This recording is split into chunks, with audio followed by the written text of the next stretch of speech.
Bienvenue sur Écolo au boulot, le podcast pour les salariés qui veulent accélérer la transition écologique des entreprises. Vous êtes sur un format express, avec quelques extraits des meilleurs moments de l'épisode de podcast qui est sorti la semaine précédente. Je vous laisse écouter. Et honnêtement, maintenant que les assurances nous suivent, ça pose plus de soucis en fait. Enfin, on comprend tous cette nécessité sociale et par ailleurs à quel point en fait c'est simple et à quel point nous, les bureaux du cœur aussi, on le rend simple. Et je reviendrai peut-être sur cette relation avec les associations puisque donc comment on choisit nos invités, je pense que ça reste un élément de réassurance relativement important. C'est fou parce que c'est quand même un chiffre qui... Alors, je veux pas parler que de chiffres parce que ça ne révèle pas toute la subtilité de notre concept, mais pour autant, aujourd'hui, 85% des personnes qui ont été accueillies dans le cadre des bureaux du cœur ont pu pérenniser leur situation à la sortie des bureaux du cœur. Donc, c'est énormément de personnes qui, à l'issue des bureaux du cœur, ont eu un logement plus pérennes, alors pas forcément définitifs, mais en tout cas qui ont stabilisé leur situation et qui ont choisi leur sortie. Et donc c'est pour montrer que ce SaaS fonctionne. C'est quelques mois à l'abri dans lequel justement on a pu leur faire confiance, on leur a donné les clés de nos bureaux en leur disant bah tiens tu es chez toi, bienvenue à la maison et en fait retape-toi.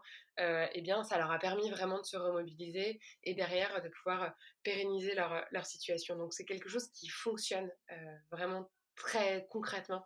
Et c'est en ça que voilà, moi j'encourage tout le monde à vivre cette expérience, puisque non seulement, et on y reviendra, elle est transformatrice pour les organisations, mais elle l'est aussi pour les personnes qui sont accueillies. Du fait de nos critères, ce ne sont pas des personnes qu'on croise qui mendient par exemple la journée, ce sont très souvent 55% de nos invités, ce sont des personnes qui travaillent, qui ont un travail la journée, mais donc qui, là je pense à notre dernier invité parisien, bon, il se trouve qu'il est le premier invité des bureaux du cœur qui ont eux-mêmes leur premier bureau pour la première fois il y a maintenant, depuis maintenant un mois. Aujourd'hui, quand on a rencontré Aurel, notre invité, si je l'avais croisé dans la rue, je n'aurais jamais soupçonné que cette personne dormait dans sa voiture depuis 3 mois.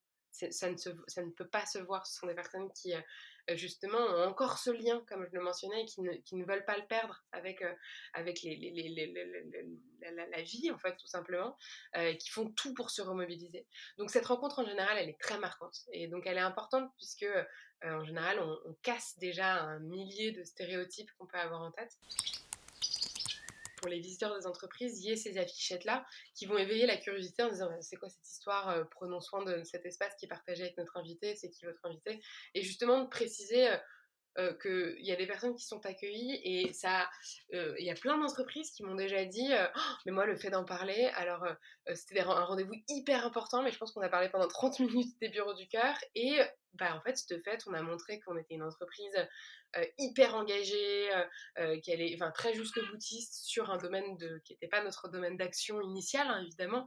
Et j'ai une entreprise à Caen qui m'a dit qu'elle avait gagné un appel à projet parce qu'ils n'avaient parlé que des bureaux du cœur, qu'ils n'avaient pas parlé des sujets un peu touchy. Et elle m'a dit, mais vraiment, les personnes que j'avais en face étaient fans, tellement fans qu'elles se sont dit, bah, on peut vous faire confiance. Et justement, est-ce qu'il y a des types de structures dans lesquelles ça fonctionne pas? Enfin, c'est pas possible parce que, je sais pas, c'est une usine de produits dangereux, des choses comme ça? Honnêtement, j'ai encore jamais rencontré d'entreprise où je me disais tiens, c'est pas possible. Parce que dans toutes ces organisations, généralement, c'est des espaces qui sont relativement cloisonnés. Je pense notamment à Noremat qui accueille à Nancy, grosse entreprise du BTP qui répond plus à des marchés publics, qui a énormément de machines. En fait, voilà, ils ont fait un système de badge, enfin bête et méchant, hein, mais de badges qui s'ouvrent avec un certain badge et d'autres qui s'ouvrent pas. Enfin voilà, des portes qui s'ouvrent et celles qui ne s'ouvrent pas, et qui permet du coup d'avoir un espèce de parcours pour l'invité. L'idée c'est pas de cloisonner le parcours parce qu'on ne fait pas confiance à notre invité, mais c'est plutôt de le protéger. C'est vraiment faisable partout. De constat, on se rend compte que c'est très facile à mettre en place dans des PME. Vraiment, si tu m'avais posé la question, je pense qu'il y a 1 an et demi, je t'aurais dit oh, les grands groupes, on n'y arrivera jamais.